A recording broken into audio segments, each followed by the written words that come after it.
Occupational hygiene എന്താണ്, അതേപോലെ തന്നെ അതിൻ്റെ ഇമ്പോർട്ടൻസ് എന്താണ്. ഒക്യുപ്പേഷണൽ ഹൈജീൻ എന്ന് പറഞ്ഞു കഴിഞ്ഞാൽ it is a discipline of protecting worker health by controlling workplace hazard that can cause Ham.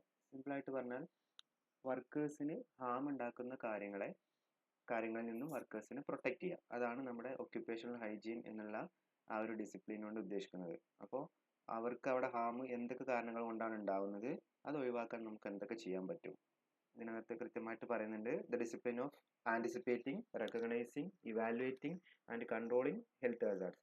അവർക്ക് എന്തൊക്കെ ഹെൽത്ത് ഹസാർഡ് ഉണ്ടാവും അത് കണ്ടുപിടിക്കുക, റെക്കഗ്നൈസ് ചെയ്യുക, ഇവാലുവേറ്റ് ചെയ്യുക, അതുപോലെ തന്നെ കൺട്രോൾ ചെയ്യുക. അതാണ് ഒക്യുപ്പേഷണൽ ഹൈജീൻ എന്നുള്ളതുകൊണ്ട് ഉദ്ദേശിക്കുന്നത്.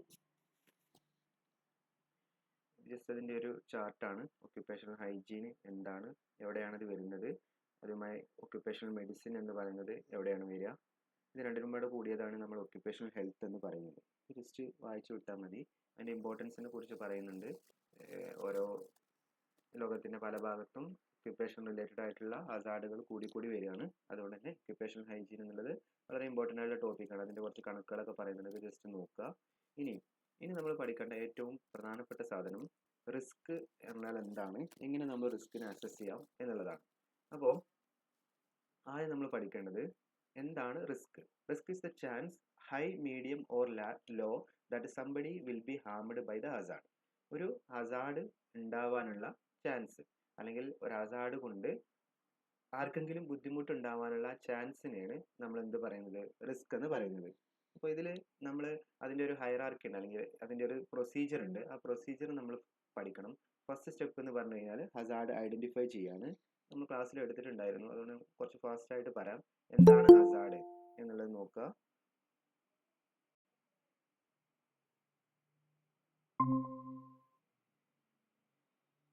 ഹസാർഡ് നമ്മൾ പറഞ്ഞു, പല ടൈപ്പ് ഹസാർഡുകൾ ഉണ്ട്. മെക്കാനിക്കൽ ഹസാർഡ്, മെക്കാനിക്കൽ എന്ന് പറയുമ്പോൾ തന്നെ നമുക്കറിയാം ഫോഴ്സ് അല്ലെങ്കിൽ മൂവ്മെൻ്റ് ആണ്. അപ്പോൾ റിപ്പീറ്റേറ്റീവ് മൂവ്മെൻറ്റ്സ് കൊണ്ടുണ്ടാവുന്ന ഹസാർഡ്, അല്ലെങ്കിൽ എക്യുപ്മെൻറ്റിൻ്റെ ഡിസൈൻ കൊണ്ട് പുവർലി ഡിസൈൻ ചെയ്തിട്ടുള്ള എക്യുപ്മെൻറ്റ്, അല്ലെങ്കിൽ നമ്മൾ ലിഫ്റ്റിംഗ്, എന്തെങ്കിലുമൊക്കെ ഹെവി ആയിട്ടുള്ള സാധനം ലിഫ്റ്റ് ചെയ്യുമ്പോൾ ഉണ്ടാവുന്ന ഹസാർഡ്. അങ്ങനെ പല ടൈപ്പ് ഹസാർഡുകളെയാണ് നമ്മൾ മെക്കാനിക്കൽ ഹസാർഡ് എന്നുള്ള കാറ്റഗറിയിൽ പെടുത്തിയിട്ടുള്ളത്. അതിന് കുറച്ച് എക്സാമ്പിളൊക്കെ നമ്മൾ പറഞ്ഞിട്ടുണ്ടായിരുന്നു. പിന്നെ വരുന്നത് ഫിസിക്കൽ ഹസാർഡ്സ് ആണ്. ഫിസിക്കൽ ഹസാർഡ് എന്ന് പറയുമ്പോൾ നോയ്സ്, ലൈറ്റ്നിങ്, റേഡിയേഷൻ, നമ്മുടെ ഫിസിക്കൽ എൻവയോൺമെൻറ്റിൽ ഉണ്ടാകുന്ന ഹസാർഡുകളാണ്.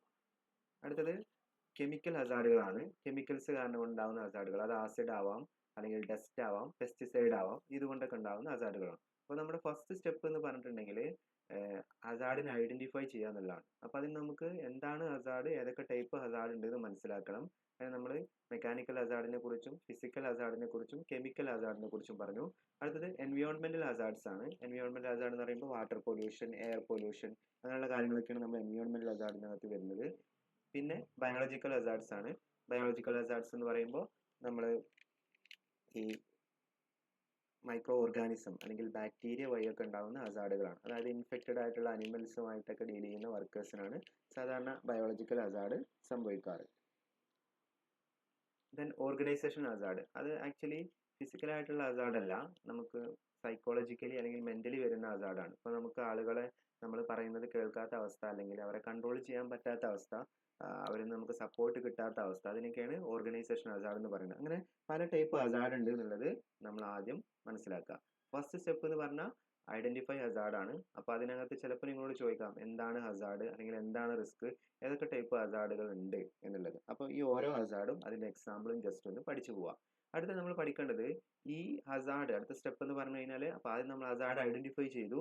അടുത്ത സ്റ്റെപ്പ് എന്ന് പറഞ്ഞിട്ടുണ്ടെങ്കിൽ ഈ ഹസാർഡ് ആരെയാണ് എഫക്റ്റ് ചെയ്യുക എന്നുള്ളത് മനസ്സിലാക്കുക. അതേപോലെ തന്നെ അത് നമുക്ക് കംപ്ലീറ്റ് റിമൂവ് ചെയ്യാൻ പറ്റുമോ, അപ്പോൾ നമുക്ക് ആരെയാണ് എഫക്റ്റ് ചെയ്യുക എന്ന് മനസ്സിലായി. ഇനി ആ റിസ്കിനെ കുറിച്ച് നമ്മൾ ഡീറ്റെയിൽഡ് ആയിട്ട് പഠിക്കുകയാണ്. അപ്പോൾ ആ റിസ്ക് കംപ്ലീറ്റ്ലി ഒഴിവാക്കാൻ പറ്റുമോ, കൺട്രോൾ ചെയ്യാൻ പറ്റുമോ, എത്രമാത്രം സിവിയർ ആണ്, അത് ഉണ്ടാവാനുള്ള ചാൻസ് എത്രയാണ്, അങ്ങനെയുള്ള കാര്യങ്ങളൊക്കെ പഠിക്കുന്നതിനാണ് അടുത്ത സ്റ്റെപ്പ്. പിന്നെ അതിൻ്റെ കൺട്രോൾ മെഷേഴ്സ്, ഏത് ടൈപ്പ് കൺട്രോളാണ് നമ്മൾ എടുക്കേണ്ടത്. ഇപ്പോൾ നമ്മൾ ഹസാർഡ് കണ്ടുപിടിച്ചു കഴിഞ്ഞു, ഇനി ആ ഹസാർഡ് നമ്മൾ എങ്ങനെ ഒഴിവാക്കാം, ഏത് മെത്തേഡ് ഉപയോഗിച്ച് ഒഴിവാക്കാം, ഇത് എക്സാമിന് ചോദിക്കും.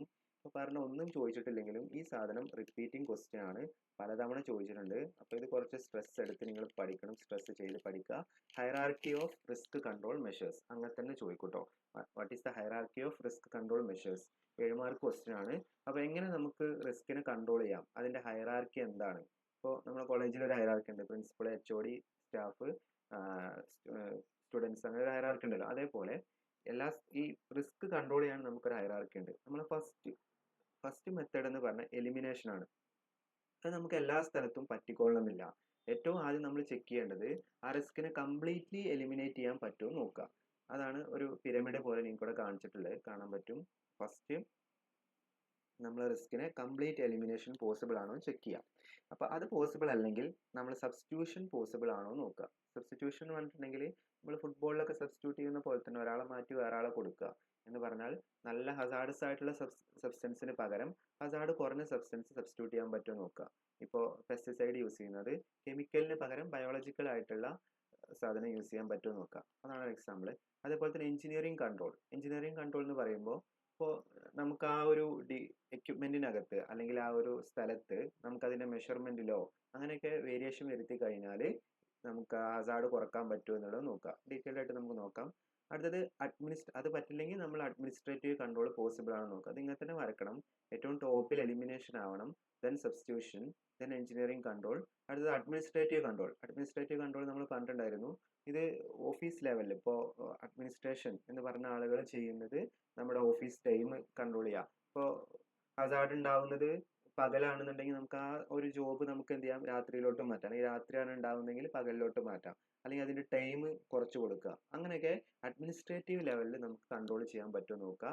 ദെൻ പേഴ്സണൽ പ്രൊട്ടക്റ്റീവ് എക്യുപ്മെന്റ്, ഇതൊന്നും നടന്നില്ലെങ്കിൽ നമ്മൾ അതിനെ നേരിടുക. അപ്പോൾ നേരിടുക എന്ന് പറയുമ്പോൾ നമുക്ക് ചെയ്യാൻ പറ്റുന്നത് PPE അല്ലെങ്കിൽ പേഴ്സണൽ പ്രൊട്ടക്റ്റീവ് എക്യുപ്മെന്റ് യൂസ് ചെയ്യുക. വെൽഡ് ചെയ്യുകയാണെങ്കിൽ നമുക്ക് അവിടെ ചെയ്യാൻ പറ്റുന്നത് ഷീൽഡ്, അല്ലേ, വെൽഡിങ് ഷീൽഡ് യൂസ് ചെയ്യുക, ഗ്ലൗസ് യൂസ് ചെയ്യുകയൊക്കെയാണ്. അതേപോലെ ഓരോ ഹസാർഡസ് ആയിട്ടുള്ള വർക്ക് ചെയ്യുമ്പോഴും അതിന് സ്യൂട്ടബിൾ ആയിട്ടുള്ള PPE യൂസ് ചെയ്യുക. അപ്പോൾ ഇതാണ് അതിന്റെ hierarchy: elimination, substitution, engineering control, administrative control, personal protective equipment. അപ്പോൾ ആദ്യം നമ്മൾ എലിമിനേഷൻ ആണ്, കംപ്ലീറ്റ് റിമൂവൽ പോസിബിൾ ആണെന്ന് നോക്കുക. സബ്സ്റ്റിറ്റ്യൂഷൻ എന്ന് പറയുമ്പോൾ ടോക്സിക് ആയിട്ടുള്ള സബ്സ്റ്റൻസിനെ ലെസ് ടോക്സിക് സബ്സ്റ്റൻസ് അല്ലെങ്കിൽ ആൾട്ടർനേറ്റീവ് സബ്സ്റ്റിറ്റ്യൂട്ട് ഉണ്ടോ എന്ന് ചെക്ക് ചെയ്യുക. Engineering control, isolation, barriers, ventilation, ഇതൊക്കെ പോസിബിൾ ആണെന്ന് നോക്കുക. ഐസൊലേഷൻ എന്ന് പറഞ്ഞു കഴിഞ്ഞാൽ നമ്മൾ അതിനോട് അടുത്ത് പോവാതെ നമുക്ക് അതിനെ കൺട്രോൾ ചെയ്യാൻ പറ്റുമോ, റിമോട്ട് കൺട്രോൾ പോസിബിൾ ആണോ, അല്ലെങ്കിൽ അതിനകത്തൊരു ബാരിയർ. നമ്മൾ S4-ൽ പഠിച്ചിട്ടുണ്ടായിരുന്നു പല ടൈപ്പ് ഹസാർഡിനെ കൺട്രോൾ ചെയ്യാൻ, അല്ലെങ്കിൽ മെഷീൻ ഗാർഡിങ്ങിനെ കുറിച്ചിട്ടൊക്കെ പറഞ്ഞിട്ടുണ്ടായിരുന്നു. അതേപോലെ എന്തെങ്കിലും പോസിബിൾ ആണോ എന്ന് ചെക്ക് ചെയ്യാം. അതാണ് എഞ്ചിനീയറിംഗ് കൺട്രോൾ എന്നുള്ളതുകൊണ്ട് ഉദ്ദേശിക്കുന്നത്. ഇത് ഇതേപോലെ തന്നെ എഴുതുന്നുള്ളത് ജസ്റ്റ് ഗൂഗിൾ ചെയ്താൽ തന്നെ നിങ്ങൾക്ക് മനസ്സിലാവുന്ന രൂപത്തിൽ സിമ്പിൾ ആയിട്ടുള്ള എക്സാമ്പിളും ഡെഫിനിഷനും ഒക്കെ കിട്ടും. അത് എഴുതിയാലും മതി. അഡ്മിനിസ്ട്രേറ്റീവ് കൺട്രോൾ നമ്മൾ പറഞ്ഞു, അഡ്മിനിസ്ട്രേറ്റീവ് ലെവലിലെ കൺട്രോളാണ്. ടൈം കുറച്ച് കൊടുക്കുക, അല്ലെങ്കിൽ സേഫ്റ്റി സൈനേജ്, സിഗ്നൽ സൈൻ ഉണ്ടാവില്ലേ, ഡേഞ്ചർ എന്നൊക്കെ എഴുതിയിട്ടുള്ള അതുപോലുള്ള സൈനേജ് കൊടുക്കുക. Prohibiting use of mobile phone in hazardous area. Supervision, നമ്മൾ സൂപ്പർവൈസറെ കൊടുക്കുക. ചിലപ്പോൾ ലോ ലെവലുള്ള വർക്കേഴ്സിന് അതിൻ്റെ ഡീറ്റെയിൽ അറിയായിട്ടായിരിക്കും അപകടങ്ങൾ ഉണ്ടാവുക. അപ്പോൾ അവർക്ക് കാര്യങ്ങൾ പറഞ്ഞു കൊടുക്കാൻ ഒരാളെ ഏൽപ്പിച്ചു കൊടുക്കുക. എഡ്യൂക്കേഷൻ, ട്രെയിനിങ് കൊടുക്കുക. ഇതാണ് administrative control. Personal protective equipment എന്ന് പറയുമ്പോൾ നമ്മളെ ഐ, ഹാൻഡ്, അതുപോലുള്ള ഹെഡ് പോലുള്ളതിന് പ്രൊട്ടക്ഷൻ കൊടുക്കുക. ഇനി ഇതിൽ PPE കുറിച്ച് ഡീറ്റെയിൽഡ് ആയിട്ട് പറഞ്ഞിട്ടുണ്ട്. അത് ഞാൻ പറയുന്നില്ല, നിങ്ങൾ വായിച്ചു നോക്കിയാൽ മതി ഏതൊക്കെ ടൈപ്പ് PPE ഉണ്ട്, എപ്പോഴാണ് PPE യൂസ് ചെയ്യാന്നൊക്കെ ഉള്ളത്. നമ്മുടെ കാലിനുള്ള PPE, പല ടൈപ്പ് ഗ്ലൗസിനെ കുറിച്ച് പറയുന്നുണ്ട്, പല ടൈപ്പ് ഹെൽമെറ്റ്, ഓരോ class A, class B, class C എന്നൊക്കെ പറയുന്നുണ്ട്. ജസ്റ്റ് നോക്കി പോവാം. PPE ചോദിച്ചാൽ ഇത് നമ്മൾ ആൾറെഡി ക്ലാസ്സിൽ ഡിസ്കസ് ചെയ്തതാണ്. ഇനി പറയാൻ പോകുന്നത് ഒക്യുപ്പേഷണൽ എക്സ്പോഷർ ലിമിറ്റ് എന്ന് പറഞ്ഞിട്ടുള്ള ഒരു ടോപ്പിക് ഉണ്ട്, OEL. ഇത് ഈ PDF-നകത്ത് കുറച്ച് ഡെപ്തിൽ കൊടുത്തിട്ടുണ്ട്. അത്രയൊന്നും നിങ്ങൾക്ക് ആവശ്യമില്ല. ഞാനത് വേറെ ഇതിന്ന് കോപ്പി ചെയ്തപ്പോൾ അതെല്ലാം കൂടി വന്നതാണ്. നിങ്ങൾ എങ്ങനെയാണ് പഠിക്കേണ്ടതെന്ന് ഞാൻ പറയാം. ആദ്യം എന്താണ് ഈ OEL അല്ലെങ്കിൽ ഒക്യുപ്പേഷണൽ എക്സ്പോഷർ ലിമിറ്റ് എന്നുള്ളത് മനസ്സിലാക്കുക. അതേപോലെ തന്നെ അതുമായി റിലേറ്റ് ചെയ്ത എക്സാമിന് സ്ഥിരം ചോദിക്കുന്ന കുറച്ച് ടേംസ് ഉണ്ട്. ആ ടേംസിന്റെ ഡെഫിനിഷൻ മനസ്സിലാക്കുക. അത്ര മാത്രം ചെയ്താൽ മതി. ഇവിടെ ഒക്യുപ്പേഷണൽ എക്സ്പോഷർ ലിമിറ്റ് എന്ന് പറയുമ്പോൾ ഏതൊരു വർക്കറും അയാളൊരു അറ്റ്മോസ്ഫിയറിക് എയറിലോട്ട് എക്സ്പോഷർ ചെയ്യപ്പെടുന്നുണ്ടാവും. ഏത് ടൈപ്പ് ഇൻഡസ്ട്രിയിലുള്ള വർക്കാണെങ്കിലും അയാൾ എയർ എന്തായാലും എയറിലോട്ട് ആൾ എക്സ്പോഷർ ചെയ്യപ്പെടുന്നുണ്ടാവും. ഈ എയറിനകത്ത് പലതരം കെമിക്കൽസ് ഉണ്ടാവും. ഈ കെമിക്കൽസ് നമ്മൾ മനുഷ്യന്മാർക്ക് എക്സ്പോഷർ ചെയ്യപ്പെടാൻ പറ്റുന്നതിനൊരു ലിമിറ്റേഷൻ ഉണ്ട്. ആ ലിമിറ്റേഷനിൽ കൂടിക്കഴിഞ്ഞാൽ നമുക്ക് അസുഖങ്ങൾ വരും. അപ്പോൾ ഓരോ സംഘടനകളുണ്ട്, ഇന്റർനാഷണൽ ലെവലിലുള്ള ഓരോ സംഘടനകൾ ഇതിനൊരു ലിമിറ്റേഷൻ വെച്ചിട്ടുണ്ട്. ഒരു മനുഷ്യന് നോർമലി വർക്ക് ചെയ്യുമ്പോൾ 8 മണിക്കൂർ നേരത്തോട്ട് അല്ലെങ്കിൽ 15 മിനിറ്റ് നേരത്തോട്ട് അല്ലെങ്കിൽ ഒരാഴ്ച അയാൾ കണ്ടിന്യൂസ് ആയിട്ട് വർക്ക് ചെയ്യുകയാണെങ്കിൽ എത്ര എക്സ്പോഷർ ചെയ്യപ്പെടാം, അതിനോരോ ലിമിറ്റ് വെച്ചിട്ടുണ്ട്. ആ ടേമുകളാണ് നമുക്ക് ഇതിനകത്ത് പഠിക്കാനുള്ളത്. ആ ലിമിറ്റിൽ കൂടുതലായി കഴിഞ്ഞാൽ ഷുവർ ആയിട്ടും അയാൾക്ക് അസുഖങ്ങൾ വരാം, അല്ലെങ്കിൽ അയാൾക്ക് ബുദ്ധിമുട്ടുകൾ വരാം. അപ്പൊ എന്ത് ചെയ്യും? കമ്പനീസിനോട് പറയും ഇത്രയാണ് അവർക്ക് മാക്സിമം എക്സ്പോഷർ ചെയ്യപ്പെടാൻ പറ്റുന്നതിന്റെ ലിമിറ്റേഷൻ, ഇതിന് അപ്പുറത്തോട്ട് പോകരുത് എന്നൊരു ലിമിറ്റേഷൻ അവർ സെറ്റ് ചെയ്തിട്ടുണ്ടാവും. അപ്പൊ അതിനനുസരിച്ച് വർക്കേഴ്സിന് ടൈമും അതിനുള്ള വർക്കിന്റെ കാര്യങ്ങളൊക്കെ അറേഞ്ച് ചെയ്ത് കൊടുക്കും. അതിനാണ് നമ്മളിത് പഠിക്കുന്നത് കേട്ടോ. അപ്പോൾ upper limit on the acceptable concentration of hazardous substance in a workplace air for a particular material or class of material. ഇനി ഇവിടെ കൺഫ്യൂഷൻ ഉണ്ടാക്കുന്ന കുറെ ടേംസുകൾ ഉണ്ട്. ഡസ്റ്റ്, എയർ, പാർട്ടിക്കുലേറ്റ് മാറ്റർ എന്നൊക്കെ പറഞ്ഞ് കുറെ ടേം ഉണ്ട്. അപ്പൊ നിങ്ങൾ എന്ത് കണ്ടാലും ഇവിടെ ഉദ്ദേശിക്കുന്നത് നമ്മുടെ അറ്റ്മോസ്ഫിയറിൽ വരുന്ന എയറിനെ സാമ്പിൾ ചെയ്യുക. എയർ എന്ന് ഉദ്ദേശിക്കുന്നത് നോർമൽ എയർ അല്ല, ഡസ്റ്റ് ഉള്ള എയർ, അതിനെ നമ്മൾ സാമ്പിൾ ചെയ്യാം, അല്ലെങ്കിൽ അതിൽ വരുന്ന ലിമിറ്റിനെ കുറിച്ചാണ് പറയുന്നത്. ടേംസ് പലതും കണ്ടിട്ടും നെട്ടണ്ട, എല്ലാം സെയിം ആണെന്ന് മനസ്സിലാക്കുക. നമ്മളിത് ചെയ്യുന്നത് എന്തിനാന്ന് ചോദിച്ചു കഴിഞ്ഞാൽ നമ്മുടെ ആ സാമ്പിൾ ഓഫ് എയറിനകത്ത് അല്ലെങ്കിൽ എക്സ്പോഷർ ചെയ്യപ്പെടുന്നതിനകത്ത് എന്തൊക്കെ അതിനകത്തുണ്ട്, അല്ലെങ്കിൽ അത് എത്രമാത്രം എക്സ്പോഷർ ചെയ്യപ്പെടുന്നുണ്ട് എന്നുള്ള കാര്യങ്ങളൊക്കെ മനസ്സിലാക്കാൻ വേണ്ടിയിട്ടാണ് ഈ OEL നമ്മൾ ലിമിറ്റ് ചെയ്യുന്നത്. ഒക്യുപ്പേഷണൽ എക്സ്പോഷർ ലിമിറ്റ് എന്ന് പറയുന്ന സാധനം. ജസ്റ്റ് വായിച്ചു നോക്കുക. ഇതിൽ നമുക്ക് ആവശ്യമുള്ളത്, ഇത് ഓരോ ഓർഗനൈസേഷൻ ആണ്, ഇതൊക്കെ ജസ്റ്റ് വായിച്ചു വിട്ടാൽ മതി. പല ഓർഗനൈസേഷൻ ആണ് ഇത് സെറ്റ് ചെയ്യുന്നത്. ഇപ്പോൾ ACGIH എന്ന് പറഞ്ഞിട്ടൊരു ഓർഗനൈസേഷൻ ഉണ്ട്, അമേരിക്കയിലെ അവരാണ്. ഇനി ഇന്ത്യയിലൊക്കെ ചെയ്യുന്നത് NIOSH എന്ന് പറഞ്ഞിട്ടുള്ള, ഇതും US തന്നെയാണ്, NIOSH എന്ന് പറഞ്ഞിട്ടുള്ള ഒരു ഓർഗനൈസേഷൻ ഉണ്ട്. ഇവരാണ് ഇതിനകത്ത് ഈ ഒക്യുപ്പേഷണൽ എക്സ്പോഷർ ലിമിറ്റ് സെറ്റ് ചെയ്യുന്നത്. ACGIH അതുപോലെ തന്നെ NIOSH എന്ന് പറയുന്ന ഓർഗനൈസേഷൻ. ഇനി ഇവർ ഈ ലിമിറ്റിന് ഓരോ പേര് കൊടുത്തിട്ടുണ്ട്. ഓരോ സ്ഥലത്ത് ചെല്ലുമ്പോഴും ലിമിറ്റിന് പേര് മാറി മാറി വരും. ഇപ്പൊ ACGIH ഒക്യുപ്പേഷണൽ എക്സ്പോഷർ ലിമിറ്റിന് കൊടുത്തിട്ടുള്ള പേര് ത്രഷോൾഡ് ലിമിറ്റ് വാല്യൂ അല്ലെങ്കിൽ TLV എന്നാണ് അവർ വിളിക്കുക. NIOSH ആണെങ്കിൽ അവർ വിളിക്കുക റെക്കമെൻഡഡ് എക്സ്പോഷർ ലിമിറ്റ് അല്ലെങ്കിൽ REL എന്നാണ്. അതൊക്കെ ജസ്റ്റ് നോക്കിയാൽ മതി, അതിന് ഡെപ്തിലൊന്നും ക്വസ്റ്റ്യൻ വരില്ല. സിലബസിൽ പറഞ്ഞുകൊണ്ട് ജസ്റ്റ് ഞാൻ ഇതിലിട്ടു എന്ന് മാത്രം. നമ്മളെ സംബന്ധിച്ചിടത്തോളം നമുക്ക് ആവശ്യമുള്ള 3 ടേമുകളാണ്. STEL അല്ലെങ്കിൽ ഷോർട്ട് ടേം എക്സ്പോഷർ ലിമിറ്റ്. ഇനി പറയുന്നത് കൃത്യമായിട്ട് ശ്രദ്ധിച്ചിരിക്കുക. STEL short term exposure limit, long term exposure limit അല്ലെങ്കിൽ LTEL, then TWA time weighted average. ഇത് മൂന്നെണ്ണത്തിന് ഡെഫിനിഷൻ നിങ്ങൾ പഠിക്കണം, എക്സാമിന് ഉണ്ടാവും. ബാക്കിയൊന്നും പഠിച്ചില്ലെങ്കിലും കുഴപ്പമില്ല, ഈ പറഞ്ഞ 3 സാധനം നിങ്ങൾ പഠിക്കണം. STEL, അതേപോലെ തന്നെ ലോങ് ടേം LTEL, അതുപോലെ തന്നെ TWA. ഇത് 3 എന്താണെന്ന് ഞാൻ പറഞ്ഞുതരാം. മലയാളത്തിൽ ആദ്യം പറയാം. ഷോർട്ട് ടേം എക്സ്പോഷർ ലിമിറ്റ് എന്ന് പറഞ്ഞാൽ ഒരു 15 മിനിറ്റ് നേരത്തോട്ട് ഒരാൾക്ക് എക്സ്പോഷർ ചെയ്യപ്പെടാൻ പറ്റുന്ന മാക്സിമം കോൺസെൻട്രേഷൻ, ഒരു ഹസാർഡസ് സബ്സ്റ്റൻസിന്റെ മാക്സിമം കോൺസെൻട്രേഷനാണ് നമ്മൾ short term exposure limit.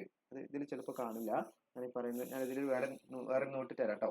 STEL ഈ സാധനമാണ് STEL എന്ന് പറയുന്നത്, ഷോർട്ട് ടേം എക്സ്പോഷർ ലിമിറ്റ്. ഒരു നോർമൽ ആൾക്ക് 15 മിനിറ്റ് നേരത്തോട്ട് മാക്സിമം എക്സ്പോഷർ ചെയ്യപ്പെടാൻ പറ്റുന്ന കോൺസെൻട്രേഷൻ ഓഫ് ഹസാർഡസ് സബ്സ്റ്റൻസിനെയാണ് നമ്മൾ ഷോർട്ട് ടേം, ആ പേര് തന്നെ ഉണ്ട്, അത് കുറച്ച് സമയത്തോട്ടുള്ള ലിമിറ്റ് ആണ്, ഷോർട്ട് ടേം എക്സ്പോഷർ ലിമിറ്റ് എന്ന് പറയുന്നത്. ഓക്കെ, അപ്പൊ ഇതിന് നേരെ ഓപ്പോസിറ്റ് ആണ് നമ്മൾ പറഞ്ഞ ലോങ് ടേം എക്സ്പോഷർ ലിമിറ്റ്.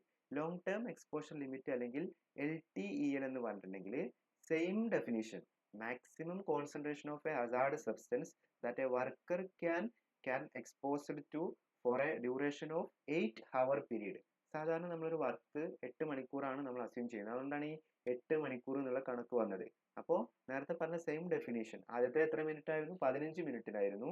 ഇത് 8 മണിക്കൂർ, അതായത് ഒരു ഫുൾ ഡേ മാക്സിമം എത്രത്തോളം എക്സ്പോഷർ ചെയ്യപ്പെടാം, അതിനാണ് നമ്മൾ LTEL എന്ന് പറയുന്നത്. അപ്പോൾ STEL എന്ന് പറയുന്നത് 15 മിനിറ്റ് നേരത്തോട്ട് എക്സ്പോഷർ ചെയ്യപ്പെടാൻ പറ്റുന്ന മാക്സിമം കോൺസെൻട്രേഷൻ.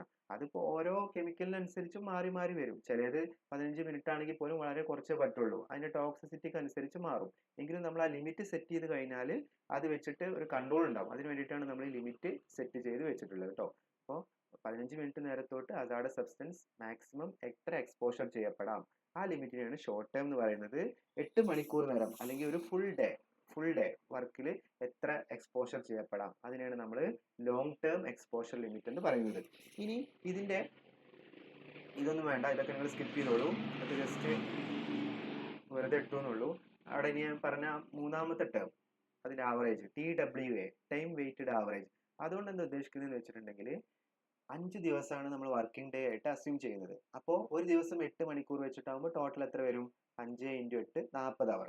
40 അവറിന് ഒരാൾക്ക് എക്സ്പോഷർ ചെയ്യപ്പെടാൻ പറ്റുന്ന maximum amount of toxic substance, അതിന്റെ അല്ലെങ്കിൽ ഹസാർഡസ് സബ്സ്റ്റൻസിന്റെ അളവിനെ പറയുന്ന പേരാണ് TWA അല്ലെങ്കിൽ ടൈം വെയിറ്റഡ് ആവറേജ്. ആ പേരിൽ തന്നെ ഉണ്ട്, ആവറേജ് ചെയ്യാണ് അല്ലേ.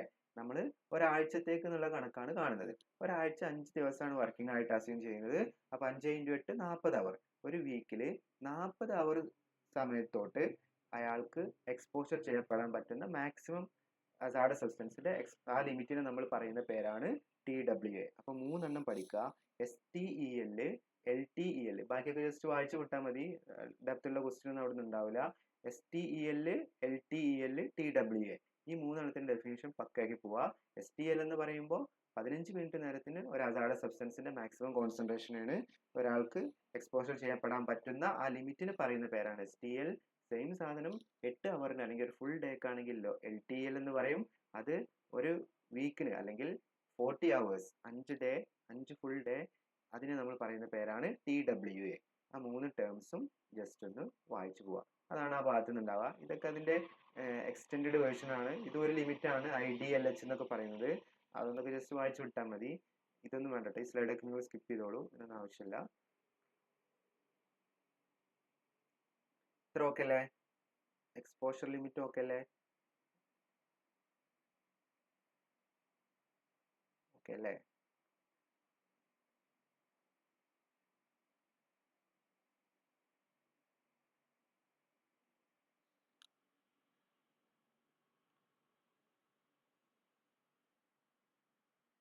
അടുത്തതിലോട്ട് പോട്ടെ.